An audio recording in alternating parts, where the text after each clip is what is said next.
Compound interest. Compound interest is the interest that's calculated on the principal, but plus any previously earned interest. So in other words, if you put a certain amount in an account, after a certain period of time, it's going to earn interest, and that interest is going to be added to that principal amount that you put in, and then it's going to earn interest during the next period based on that amount. So here's what I mean. Here's an individual who deposited $1,000 into an account at a 2% interest compounded annually. So every year, annually means every year it's the interest on this account is going to compound. What we mean by compound is it builds on each other each year. So to find the interest that you're going to get for the first year, recall that interest I equals PRT. P, the principal amount put in, was 1,000. The rate on the account, remember, was 2%. So to write it as a decimal is 0.02. And 1 means the time. So here the time is for 1 year. This is annually. So that's going to give you $20 interest earned on that. So you add that to the money you already put in, the 1,000, and you have 1,020. So year 2, now the interest that you're going to be earning is going to be based on your new balance. Your balance in the account is $1,020. So then you use that to calculate your interest, 1,020 times the rate times the time. That gives you $20.40.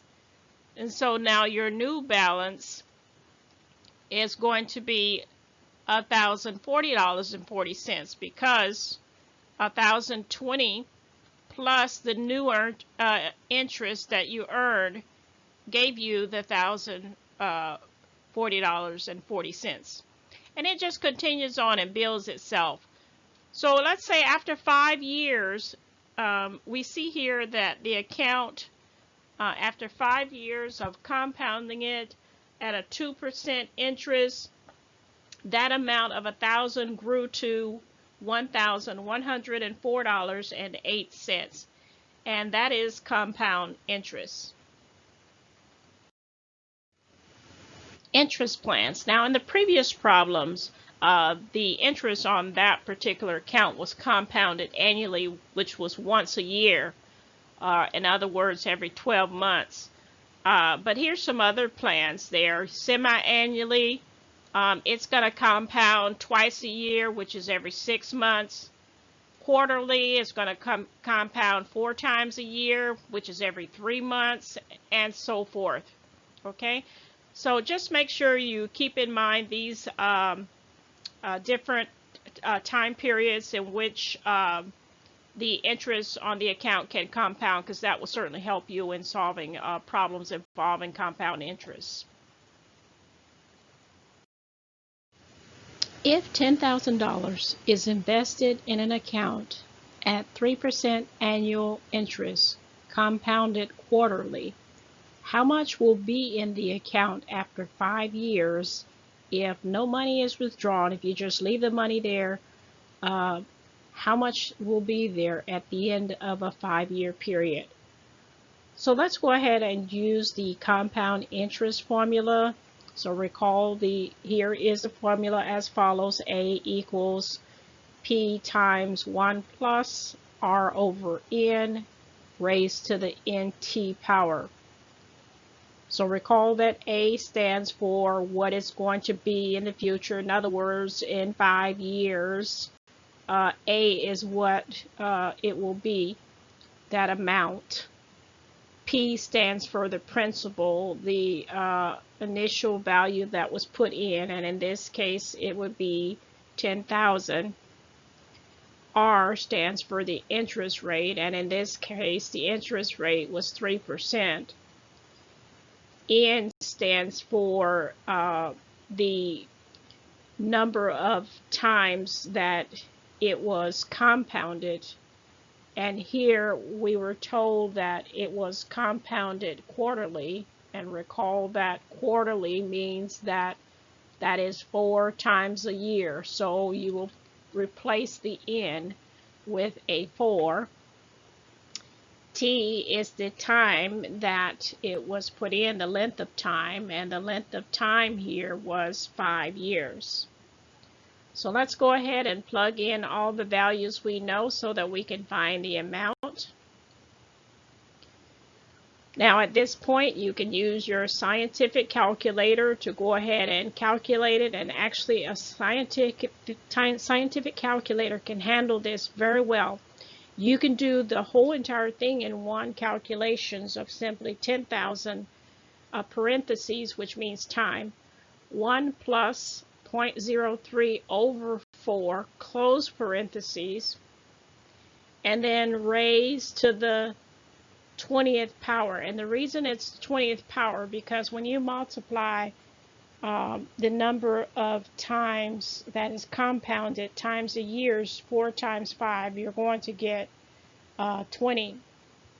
Now you can certainly also calculate it one at a time, each step, if you don't want to do the whole thing at once on your calculator. For example, if you do 1 plus 0.03 divided by 4, you're going to get 1.0075. And then what you can do is, again, you can put that in your calculator, the whole entire operation, and calculate it that way. Or you can go ahead and raise the exponent of 1.0074 raised to the 20th power, and then multiply that number by 10,000. But you'll find that if you have a scientific or graphing calculator, doesn't matter, a basic calculator is not going to do it. But if you have a scientific or graphing calculator, it's just so much easier to just plug it into the calculator and let it do the work for you. So the bottom line is the amount after 5 years is going to be $11,611.84. And that is your amount after 5 years.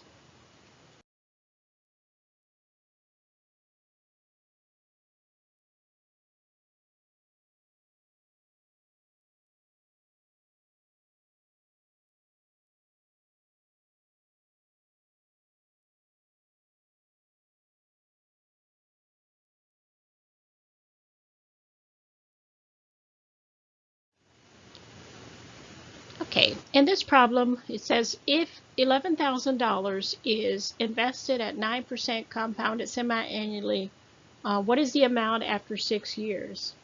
So very similar to the other problem, just the values have changed.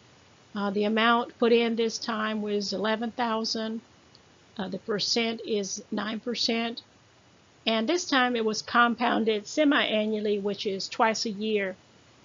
And it was over a period of 6 years. So let's go ahead and plug in all our values into the formula. So when we do so, it's going to look like so. And as I said before, at this point, if you have your scientific or graphing calculator, you can do that all in one line on the calculator.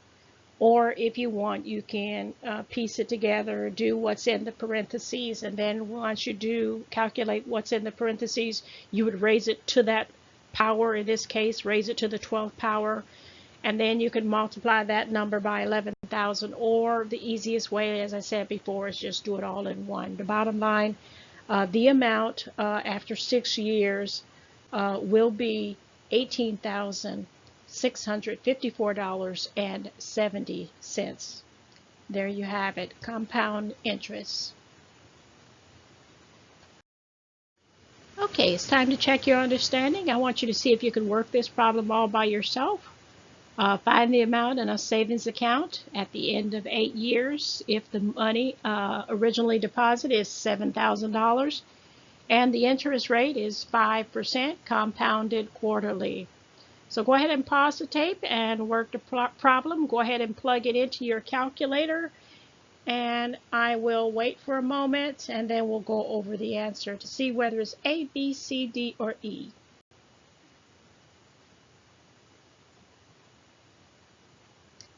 Okay, so plugging in the values that we know and plugging in them into your calculator is going to give you choice B, $10,416.91.